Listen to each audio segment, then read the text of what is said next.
Is WVVA in Focus, a weekly program about important issues and events in the two Virginias. Good morning and welcome to this edition of In Focus. I'm your host, Melinda Zosh.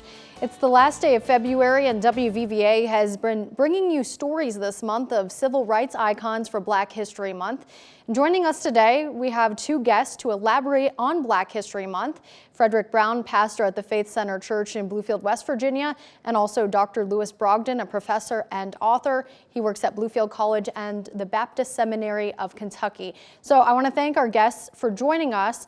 And I guess, Dr. Brogdon, I'll start with you. You're joining us via Zoom from Louisville, Kentucky. Why is it important to celebrate Black History Month?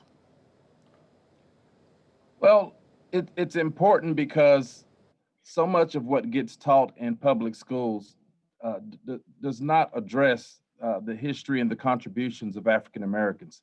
One study was done and found that only about 9% of what is taught in public schools addresses the Black experience. And so when you think, okay, the African American community, we're about 13.4% of the US population. And man, we've made many, many wonderful contributions to this country. We have played an integral part in our history. And so it's important. Black History Month is so important because it brings these contributions, these people, and these stories to light. And so it's a way to really honor the parts of American history that have been historically omitted in this country. All right, and Bishop Brown, you're joining us via Zoom from Charlotte, North Carolina. Again, I want to thank our guests for being here. Do you want to elaborate on what Dr. Brogdon just said about the importance of celebrating Black History Month?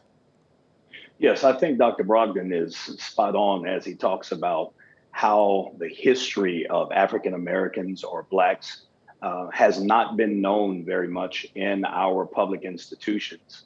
And so it's vital and important that this information is consistently exposed so that we can increase in our learning and our knowledge so that we can be a diverse nation. I like what Carter G. Woodson said. He made a very important statement, and he said, if a race has no history, it has no worthwhile tradition. It becomes a negligible factor in the thought of the world, and it stands in danger of being exterminated. And so one of the things that we are endeavoring to do is to make sure that the history of African American people is not exterminated and not just kept in the lost files forever. Yeah, good point, absolutely. And Dr. Brogdon, what is the origin of Black History Month? Can you elaborate on its origins for those who may be unfamiliar with how this even came about? Oh, absolutely, I'd love to. Well, you could trace the origins back to about 1915, and there was a Harvard-trained historian named Carter G. Woodson, who also worked with a very prominent minister, Reverend Moreland, and they started this historical society that tried to celebrate the life and the history of African Americans.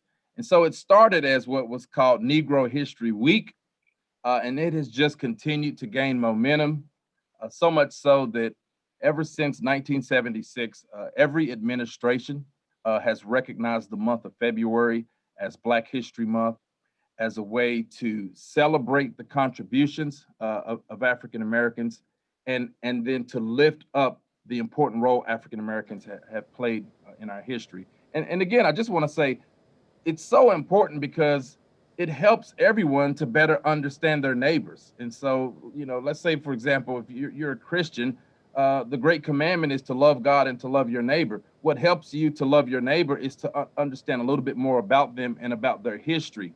And it only helps us to be a better community and a better nation. So I love the fact that we get a month. Now, honestly, what we really need to do is to change our curriculum and to make our curricula much more diverse so that it reflects the diversity of the nation. But in the meantime, we're thankful that we have Black History Month to kind of spend some time talking about what doesn't get talked about in schools.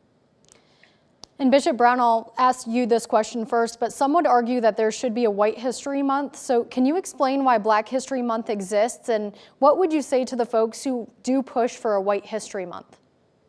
Well, that's a loaded statement, and that's a statement that we've been hearing for many years. Why is there a Black History Month and not a White History Month? For me, the answer is very simple.